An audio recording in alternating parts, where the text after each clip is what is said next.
Thank you so much. ಮೊದಲನೇದಾಗಿ ಎಲ್ಲ ಮೀಡಿಯಾದವರಿಗೆ ನನ್ನ ಕಡೆಯಿಂದ ಸ್ವಾಗತ and thank you so much. ಹಾಗೆ ನಮ್ಮ ಫ್ರೆಂಡ್ಸ್ ಎಲ್ಲ ಬಂದಿದ್ದಾರೆ, ಅವ್ರಿಗೂ ಥ್ಯಾಂಕ್ ಯು. ಸೊ ಬೇಸಿಕ್ಲಿ ಈ ಸಿನಿಮಾ ಜಾನ್ರ ಬಂದು ಅಡ್ವೆಂಚರ್ ಡ್ರಾಮಾ. ಸೊ ಇದನ್ನ ಈ ಕ್ಯಾರೆಕ್ಟರ್ ಬಂದು 3 ಇಂಪಾರ್ಟೆಂಟ್ ಕ್ಯಾರೆಕ್ಟರ್ಗಳಿದೆ. ಅದನ್ನು ಒಂದು ಪಾಯಲ್ ಕ್ಯಾರೆಕ್ಟರ್ನ ದೀಪಿಕಾ ಅವ್ರು ಮಾಡಿದ್ದಾರೆ, ಆ್ಯಂಡ್ ಇನ್ನೊಂದು ಕ್ಯಾರೆಕ್ಟರ್ನ ಪೂನಮ್ ಅವ್ರು ಮಾಡಿದ್ದಾರೆ, ಇನ್ನೊಂದು ಫವಾಜ್ ಅಶ್ರಫ್ ಅವರು. ಇದು ಬೇಸಿಕ್ಲಿ ಜರ್ನಿ ಸಬ್ಜೆಕ್ಟ್ ಇದು. ಆಮೇಲೆ ಏನಕ್ಕೆ ಡ್ರಾಮಾ ಅಂತಂದರೆ ಇದರಲ್ಲಿ ಫ್ಯಾಮಿಲಿ ಕೂಡ ಇನ್ವಾಲ್ವ್ ಆಗಿರುತ್ತೆ. ಅಡ್ವೆಂಚರ್ ಏನಕ್ಕೆ ಅಂತಂದರೆ ನಾವು ಪ್ರತಿಯೊಬ್ಬರು ಒಂದು ಕಂಫರ್ಟೇಬಲ್ ಝೋನನ್ನು ಬಿಟ್ಟು ಅದನ್ನು ಹೊರಗಿನ ಪ್ರಪಂಚ ನೋಡಬೇಕು ಅಂದಾಗ ನಮ್ಮ ಲೈಫ್ ನಿಜವಾಗ್ಲೂ ಅಡ್ವೆಂಚರ್ ಆಗಿರುತ್ತೆ. ಸೊ ಹಾಗಾಗಿ ಇದು ಜಾನ್ರ ಅಡ್ವೆಂಚರ್ ಡ್ರಾಮಾ ಆಗಿದೆ. ಸದ್ಯಕ್ಕೆ ಇಷ್ಟನ್ನ ನಾವು ರಿವೀಲ್ ಮಾಡ್ತಾ ಇದ್ದೀವಿ, ಅಂದರೆ ಪ್ರೊಡಕ್ಷನ್ ಹೌಸ್ ಮತ್ತು ಟೈಟಲ್ನ. ಸೊ ಅಷ್ಟೇ ಹೇಳ್ಬೋದು. ಈಗ ಹ್ಯಾಶ್ಟ್ಯಾಗ್ ಪಾರು ಪಾರ್ವತಿ ಅನ್ನೋದು ನಾವು ಇಂಟರ್ವಲ್ ಬ್ಲಾಕಲ್ಲಿ ರಿವೀಲ್ ಮಾಡ್ತಾ ಇದ್ದೀವಿ ಸಿನಿಮಾದು. ಸೊ ಈಗ ತುಂಬ ಜನ ಪ್ರಶ್ನೆನ ಏನು ಕೇಳ್ತಾರೆ ಅಂದರೆ ದೀಪಿಕಾ ಅವ್ರ ಪಾಯಲ್ ಮೇನ್ ಕ್ಯಾರೆಕ್ಟರ್ ಇದೆ, ಸೊ ಇದ್ಯಾರು ಅಂತ, ಪಾರು ಯಾರು ಪಾರ್ವತಿ ಯಾರು ಅನ್ನೋದು ಇದೆ. ಸೊ ಆ ಕುತೂಹಲ ಹಂಗೆ ಇರಲಿ ಸದ್ಯದ ಮಟ್ಟಿಗೆ, ಯಾಕೆಂದರೆ ನಾವು 3 ಕ್ಯಾರೆಕ್ಟರ್ನ ರಿವೀಲ್ ಮಾಡ್ತಾ ಇದ್ದೀವಿ ಒನ್ ಬೈ ಒನ್. ಸೊ ಇವಾಗ ಸದ್ಯಕ್ಕೆ ಪಾಯಲ್ ಕ್ಯಾರೆಕ್ಟರ್ನ ರಿವೀಲ್ ಮಾಡಿದ್ದೀವಿ. ಇನ್ನೊಂದು ಬರೋ ದಿನಗಳಲ್ಲಿ ನಾವು ಈ ಕ್ಯಾರೆಕ್ಟರ್ನ ರಿವೀಲ್ ಮಾಡ್ತೀವಿ. ಸೊ ಅದೇ ರೀತಿ 3 ಕ್ಯಾರೆಕ್ಟರ್ನ ನಾವು ವಿಭಿನ್ನವಾಗಿ ರಿವೀಲ್ ಮಾಡ್ತಾ ಹೋಗ್ತೀವಿ. ಅದೇ ರೀತಿ ಇದರಲ್ಲಿ ಇನ್ನೊಂದು ಕ್ಯಾರೆಕ್ಟರ್ ಬರುತ್ತೆ, 4ನೇ ಕ್ಯಾರೆಕ್ಟ್ರು. ಅದು ಸ್ವಲ್ಪ ಸದ್ಯಕ್ಕೆ ಹೇಳಲ್ಲ, ಅದನ್ನು ನಾವು 4ನೇ ಪ್ರಮೋಷನಲ್ ಆಗಿ ನಾವು ಅದನ್ನ ಇಟ್ಕೊಂಡಿದ್ದೇವೆ. ಹಾಂ, ಈ ಸಿನಿಮಾ ಶುರು ಆಗಿ ಇವಾಗ ಪೋಸ್ಟ್ ಪ್ರೊಡಕ್ಷನಲ್ಲಿ ನಾವು ಮಾಡ್ತಾ ಇದ್ದೀವಿ. ಸೊ ಪೋಸ್ಟ್ ಪ್ರೊಡಕ್ಷನ್ ಹಂತದಲ್ಲಿದೆ ಸಿನಿಮಾ ಇವಾಗ. ಸರ್ ಬೇಸಿಕ್ಲಿ ಲೊಕೇಶನ್ ಬಂದು ಬ್ಯಾಂಗ್ಳೂರು, ಗೋವಾ, ಮಹಾರಾಷ್ಟ್ರ, ಸೊ ಟಿಲ್ ಉತ್ತರಾಖಂಡವರೆಗೆ ಹೋಗುತ್ತೆ ಇದು. ಖಂಡಿತವಾಗ್ಲೂ 0 ಬಜೆಟ್ ಹೋಗಿಲ್ಲ. 0 ಬಜೆಟ್ ಅನ್ನೋದು ಕೂಡ ಸಿನಿಮಾದಲ್ಲಿ ಒಂದು ಇಂಪಾರ್ಟೆಂಟ್ ರೋಲ್ ಇದೆ, ಅದು ಸಹ. ಸೊ ನಾವೀಗೇನು ಟೈಟಲಲ್ಲಿ ತೋರಿಸಿದ್ವಿ, ಪ್ರತಿಯೊಂದು ಆ ಬ್ಯಾಗ್ ಇರ್ಬೋದು, ಬುಕ್ ಇರ್ಬೋದು, ಕಾರ್ ಇರ್ಬೋದು, ಇದೆಲ್ಲದಕ್ಕೂ ಒಂದೊಂದು ಕ್ಯಾರೆಕ್ಟರ್ ಇದೆ ಸಿನಿಮಾದಲ್ಲಿ. ಹಾಂ, ಇದು ನನ್ನ ಡೆಬ್ಯೂ ಫಸ್ಟ್ ಸಿನಿಮಾ. ಈ ಕತೆಗೆ ಇನ್ಸ್ಪಿರೇಷನ್ ಬಂದು ಈಗ ತುಂಬ IT ಕಂಪನಿನಲ್ಲಿ ತುಂಬ ಜನ ಸೋಲೋ ಟ್ರಾವೆಲ್ ಹೋಗ್ತಾ ಇದ್ದಾರೆ. ಸೊ ಮುಂಚೆ ಸೋಲೋ ಟ್ರಾವೆಲ್ ಅಂತಂದರೆ ಬರೀ ಹುಡುಗರು ಹೋಗೋದು ಆ ಥರದ್ದಿತ್ತು. ಇವಾಗ ಹುಡುಗಿರು ಕೂಡ ತುಂಬ ಜನ ಹೋಗ್ತಾ ಇದ್ದಾರೆ. ಸೊ ಇದು ಇನ್ಸ್ಪಿರೇಷನ್ ಅಂದರೆ ನಮ್ಮ ಸೊಸೈಟಿನಲ್ಲಿ ನಡೀತಿರುವಂಥ ತುಂಬ ವಿಚಾರಗಳನ್ನ ಈ ಸಿನಿಮಾದಲ್ಲಿ ನಾವು ತೋರಿಸಿದ್ದೀವಿ.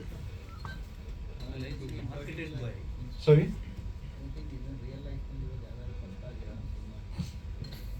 ಬೇಸಿಕ್ಲಿ ಇದು ಫ್ಯಾಮಿಲಿಲಿ ನಡೆಯುವಂಥ ಒಂದು ವಿಷಯ.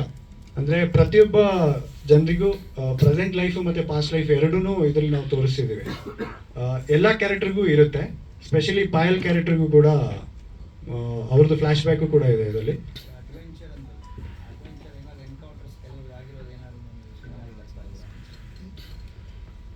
ಇಲ್ಲ ಸರ್, ಆ ಥರದ್ದೇನಿಲ್ಲ.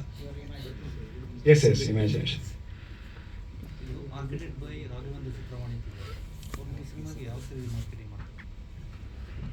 ಅವರು ಇವಾಗ ಸರ್ ನಮ್ಮ ಸಿನಿಮಾದ ಪ್ರತಿಯೊಂದು ಹಂತದಲ್ಲೂ ಅವರು ಇರ್ತಾರೆ ಕೊನೆಯವರೆಗೂ. ರಿಲೀಸ್ ಆದಮೇಲೆ ಕೂಡ ಅವರು ಕಂಪ್ಲೀಟ್ ಜವಾಬ್ದಾರಿ ಅವರೇ ತಗೊಂಡಿದ್ದಾರೆ ಇವಾಗ ಮಾರ್ಕೆಟಿಂಗ್ದು. ತುಂಬ ಒಳ್ಳೆ ಐಡಿಯಾಸ್ ಇದೆ, ಪ್ಲ್ಯಾನ್ಸ್ಗಳು ನಾವು ಮಾಡ್ಕೊಂಡಿದ್ದೀವಿ. ಅಂದರೆ ಇವಾಗ ನಾವು ಏನಕ್ಕೆ ಲಾಂಚ್ ಮಾಡ್ತಾ ಇದ್ದೀವಿ ಅಂದರೆ ಸಿನಿಮಾನ ಕಂಪ್ಲೀಟ್ ಮಾಡಿಕೊಂಡು ಲಾಂಚ್ ಮಾಡೋ ಉದ್ದೇಶ ಏನಕ್ಕೆ ಅಂದರೆ ಒಂದು ಪ್ರಾಪರ್ ಪ್ಲ್ಯಾನ್ ಮಾಡ್ಕೊಂಡು ಹೋಗೋಣ ಅಂತ. ಏನಾಗುತ್ತೆ ಅಂದರೆ ನಾವು ಸಿನಿಮಾ ಶುರು ಮಾಡಿದಾಗ ಮುಹೂರ್ತ ಅಥವಾ ಏನು ಒಂದು ಗ್ಯಾಪ್ ಬರಬಾರ್ದು ಅನ್ನೋ ಒಂದು ಉದ್ದೇಶ. ಯಾಕೆಂದರೆ ಇದು ಬೇಸಿಕ್ಲಿ ಟ್ರಾವೆಲ್ ಆಗಿರೋದ್ರಿಂದ ಎಲ್ಲ ಕಡೆ ಟ್ರಾವೆಲ್ ಮಾಡ್ತಾ ಇದ್ವಿ. ನಮಗೆ ಹೇಳೋಕ್ಕಲ್ಲ, ಇದು ತುಂಬ ಡಿಪೆಂಡಿಂಗ್ ಆಗಿತ್ತು ವೆದರ್ ಮೇಲೆ. ಸೊ ಒಂದಿನ ಶೂಟ್ ಮಾಡಬೇಕಾಗಿತ್ತು, ಒಂದಿನ ಮಳೆ ಬಂತು. ಹಾಗಾಗಿ ನಾವು ತುಂಬ ಡಿಲೇ ಆಗೋ ಚಾನ್ಸಸ್ಗಳಿದ್ದರಿಂದ ನಾವು ಅನೌನ್ಸ್ ಮಾಡೋಕ್ಕೆ ಹೋಗಿಲ್ಲ. ಯಾಕೆಂದರೆ ಅನೌನ್ಸ್ ಮಾಡಿ ನಾವು ಬ್ಯಾಕ್ ಟು ಬ್ಯಾಕ್ ಏನಾದ್ರು ಕೊಡ್ತಾ ಇದ್ರೇ ಅದು ಎಲ್ಲರಲ್ಲೂ ರಿಜಿಸ್ಟರ್ ಆಗುತ್ತೆ ಅನ್ನೋ ಒಂದು ಉದ್ದೇಶಕ್ಕಷ್ಟೇ.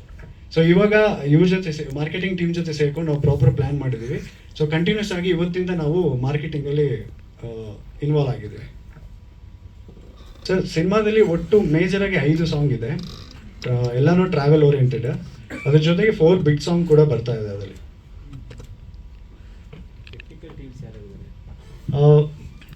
Firstly Abhin Rajesh DOP and CK Kumar editor ಅವರು, and R Hari, and of course Nagarjuna Sharma, ನಿಮಗೆಲ್ಲರಿಗೂ ಗೊತ್ತಿರ್ಬೋದು, ತುಂಬ ಒಳ್ಳೆ ಹಾಡುಗಳನ್ನ ಕೊಟ್ಟಿದ್ದಾರೆ. ಆ್ಯಂಡ್ ಸ್ಪೆಷಲಿ ನಮ್ಮ ಸಿನಿಮಾದಲ್ಲಿ ತುಂಬ ಚಾಲೆಂಜಿಂಗ್ ಇತ್ತು ಅವರಿಗೆ ಸಾಹಿತ್ಯಗಳನ್ನ ಬರೆಯೋದು. ಅಂದರೆ ನಾವು ತುಂಬ ಪಯಣದ ಬಗ್ಗೆ ತುಂಬ ನಾವು ರಿಸರ್ಚ್ ಮಾಡಿ ಬರಿಬೇಕಾಗಿ ಬಂತು. ಆ್ಯಂಡ್ ಇದರಲ್ಲಿ ಬರೋ ಕಂಪ್ಲೀಟ್ ಸಾಂಗ್ಸ್ಗಳು ಎಲ್ಲ ಯಾವುದು ಕೂಡ ಒಂದು ಹೊಸ ಜಾನ್ರ ನಾವು ಹೇಳಿ, ಅದು ನಮ್ಮ ಮ್ಯೂಸಿಕ್ ಡೈರೆಕ್ಟರ್ ಹೇಳಿ.